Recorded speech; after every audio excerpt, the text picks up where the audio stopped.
नमस्कार दोस्तों, आप सभी का स्वागत है एक बार फिर से आइडियल क्लासेस में। और आज के इस वीडियो में हम बात करेंगे एनपीएस और यूपीएस।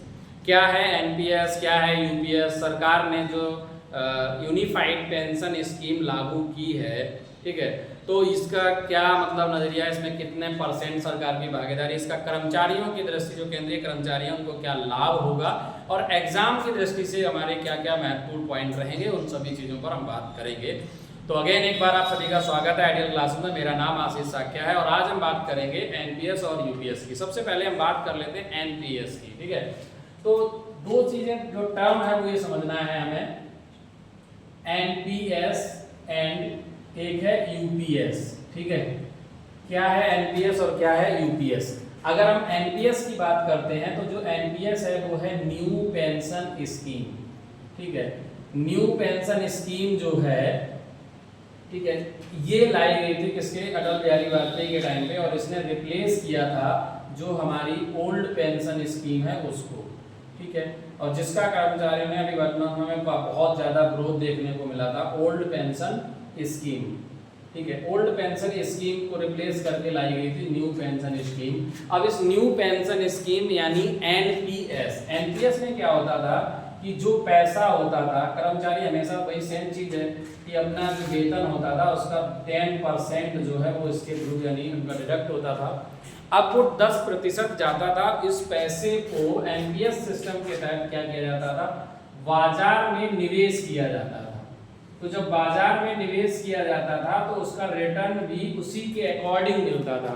तो जब बाजार में आप पैसे को निवेश करते हैं तो उसमें उतार चढ़ाव देखने को मिलता था, जिसके कारण अधिकांश कर्मचारियों की प्रॉब्लम ये थी कि जो पेंशन है वो सबसे पहली चीज थी, एक तो फिक्स नहीं हो पाती थी कि पेंशन एक निश्चित पेंशन होनी चाहिए, फिक्स पेंशन नहीं हो पाती थी, और इसका जो लाभ है वो कर्मचारियों को बहुत कम मिल पाता था, ठीक है। इसमें कर्मचारियों को लाभ क्या था, बहुत ही कम मिलता था।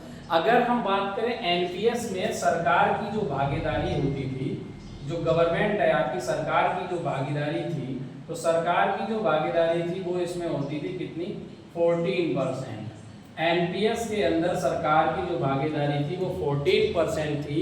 अब हम ओल्ड पेंशन स्कीम को लागू करने की कर्मचारियों ने क्या किया था, बहुत बड़ा मतलब आंदोलन चला था, और बीजेपी सरकार के लिए ये बहुत बड़ी परेशानी थी कि वो कैसे इस एनपीएस को अपना बचाएं, और ओल्ड पेंशन स्कीम को लाना नहीं चाहते थे क्योंकि वो सरकार जो है वो कांग्रेस सरकार यानी विपक्ष सरकार की पॉलिसी है, और सरकार नहीं चाहेगी कि वापस उसी पे रिटर्न करे।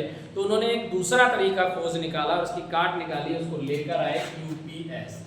क्या है यूपीएस, यूपीएस को बोला गया ये है यूनिफाइड पेंशन स्कीम।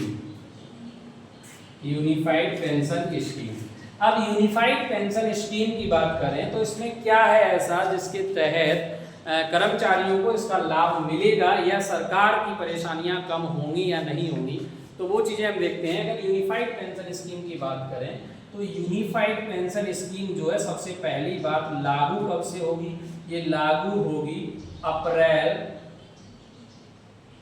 2025 से, ठीक है। अप्रैल 2025 से इसे लागू किया जाएगा। इसमें जो सरकार है वो सरकार अपना कंट्रीब्यूट बढ़ाएगी, यानी सरकार की जो साझेदारी हिस्सेदारी है, सरकार की जो भागीदारी है, वो सरकार अपनी भागीदारी को क्या करेगी, 4.5% बढ़ाएगी। तो 14 से 4.5 बढ़ा के कितना कर देगी, 18.5% भागीदारी करेगी, पहली चीज। दूसरा क्या होगा, इसके तहत लगभग कहा जाएगा कि 23 लाख यानी 99% जो 23 लाख केंद्रीय कर्मचारी हैं, केंद्रीय कर्मचारी, उनको क्या मिलेगा, उनको लाभ मिलेगा, ठीक है। ये चीज मैं इसलिए बता रहा हूँ कि ये वो फैक्ट्स हैं, जो पॉइंट हैं, जो मैं नोट डाउन कर रहा हूँ, इनको आप अच्छे ढंग से लिख लें क्योंकि ये एग्जाम के पॉइंट ऑफ व्यू से इंपॉर्टेंट है। जैसे अगर आप अभी का प्रश्न पत्र देखेंगे, हो सकता है कि एसएससी जीडी के एग्जाम में पूछे जाएं, या फिर एसएससी सीजीएल का जो एग्जाम है उसके अंदर ये क्वेश्चन बन सकता है, या फिर आने वाले कोई भी एग्जाम है, इवन अगर मैं बात करूँ आरओ है तो वहाँ भी यहाँ से क्वेश्चन बन सकता है। तो यूनिफाइड पेंशन स्कीम के तहत ये लागू कब होगी? अप्रैल 2025 में लागू होगी और इसका लाभ जो है वो 23 लाख कर्मचारियों को मिलेगा, केंद्रीय कर्मचारियों को। ठीक है, अब अगर हम बात करते हैं तो इसके अंदर क्या है, इसके अंदर एक साथ ही रखिए, अगर आप 25 वर्ष 25 ईयर्स तक अपनी सेवाएं देते हैं या इससे अधिक, कोई भी कर्मचारी है जो 25 साल तक अपनी सेवाएं देता है या 25 से अधिक साल तक अपनी सेवाएं देता है, तो इस स्कीम में सबसे पहली चीज तो ये है कि जो पेंशन है वो फिक्स की गई। पेंशन को क्या कर दिया गया? निश्चित किया गया। और वो निश्चित कैसे किया गया उस चीज को आपको समझना है। निश्चित पेंशन है इतनी कि अगर आपने 25 ईयर्स या उससे अधिक की सेवाएं दी हैं तो आपका जो लास्ट 1 ईयर का जो मंथली जो वेतन है, यानी 12 महीने का, हम अगर बात कर रहे हैं कि अंतिम वर्ष में, ठीक है, जब आप रिटायरमेंट होने वाले हैं उन अंतिम वर्ष में आपके जो 12 माह का वेतन है, 12 माह का जो भी औसत वेतन आएगा, एवरेज सैलरी आएगी, उस औसत वेतन का, जैसे मान लीजिए आप रिटायर हो रहे हैं 30 साल के करियर के बाद, अब उस साल जब 30 में या आपकी एज हो रही थी 50 साल और आपने रिटायरमेंट लिया या आप रिटायर हो रहे हैं, तो जो 50 साल सर्विस की 50वीं वर्ष बात कर रहा हूँ मैं, या 30 साल आपने सर्विस की, 32 साल की, तो 32वें साल के एंड में, मतलब 32 साल के जो 32वां साल है उसमें पहले महीने से लेकर लास्ट महीने तक, यानी आप जब रिटायर हो रहे हैं उसके पिछले 12 महीनों तक की जो भी वेतन रहा हो, आपका 50,000 मिला, उससे 60 मिला, 70 मिला, इन सब का जो एवरेज निकल के आएगा, यानी 12 महीने की सैलरी जोड़कर 12 से डिवाइड करेंगे तो जो औसत वेतन आ रहा है, मान लो अगर आपका औसत वेतन आता है 50,000, ठीक है, तो आपको जो पेंशन मिलेगी वो पेंशन कितनी मिलेगी? वो पेंशन होगी इस 50,000 का कितना? 50%। 50% का मतलब 1/2, यानी फिक्स कर दी गई 25,000 रुपए मंथली मासिक पेंशन मिलेगी। अब इसमें क्या होगा? इसके अलावा इसमें पारिवारिक सैलरी मतलब पेंशन या फिर आपका जो भी मतलब महंगाई भत्ता होगा वो सब ऐड करके ही मिलेगा, वो भी इसमें जोड़ा जाएगा। ठीक है, तो ये यूनिफाइड पेंशन स्कीम है। अगर मान लीजिए आपने 25 से कम का किया तो यहाँ कितने मिल सकता है?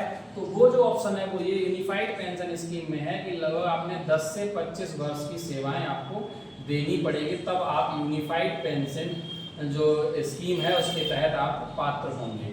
अब इसमें क्या होगा? 10 से 25, मान लो 25 से कम है तो अनुपातिक राशि के अकॉर्डिंग जो आपका बनता है उसी के आधार पर आपको पेंशन दी जाएगी। 25 से कम है तो आपके टाइम जो है उसके हिसाब से जो भी आपकी अनुपातिक राशि बन रही है उसके हिसाब से आपको क्या मिलेगा? पेंशन मिलेगी। यहाँ भी आपको कर्मचारियों को क्या करना पड़ेगा? सेम टू सेम है, यहाँ भी आपको 10% जो है वो जमा करना पड़ेगा। 10% यहाँ भी आपको जो वेतन है उसका 10% रिडक्शन होगा। जो वहाँ होता था ओल्ड पेंशन स्कीम में उससे रिप्लेस करके न्यू पेंशन स्कीम में 10% लेते थे, वही यूनिफाइड पेंशन स्कीम में भी सेम टू सेम होगा। बात समझ आ रही है? अब अगर हम बात करें यूनिफाइड पेंशन स्कीम को लागू करने वाला भारत का अगर पहला राज्य देखा जाए सेंट्रल गवर्नमेंट के बाद, अगर स्टेट गवर्नमेंट में लागू किया है तो वो है महाराष्ट्र।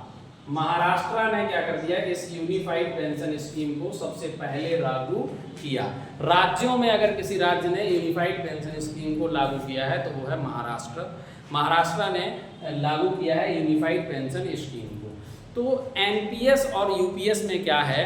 एनपीएस ओल्ड जो ओपीएस थी वो थी ओल्ड पेंशन स्कीम, पुरानी पेंशन योजना, इसको रिप्लेस करके लाई नई पेंशन योजना।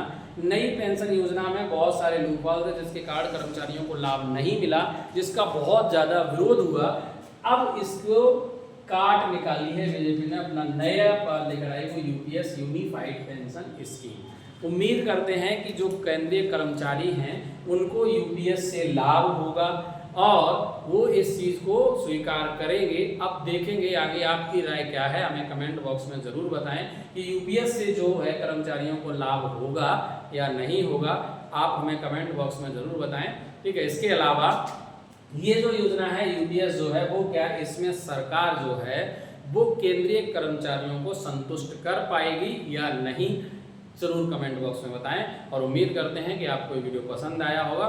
तो thank you for watching this video, have a nice day. मिलते हैं नेक्स्ट वीडियो में, तब तक के लिए देखते रहिए हमारे आइडियल क्लासेस यूट्यूब चैनल को, सब्सक्राइब करें और वीडियो के लिंक को ज़्यादा से ज़्यादा शेयर करें। और यदि आपको कोई भी कोर्स लेना है तो हमारे आइडियल क्लासेस ऐप को इंस्टॉल करें, प्ले स्टोर में जाएं और वहां से कोर्स परचेज करें, अपनी क्लास अटेंड करें। Thank you for watching this video.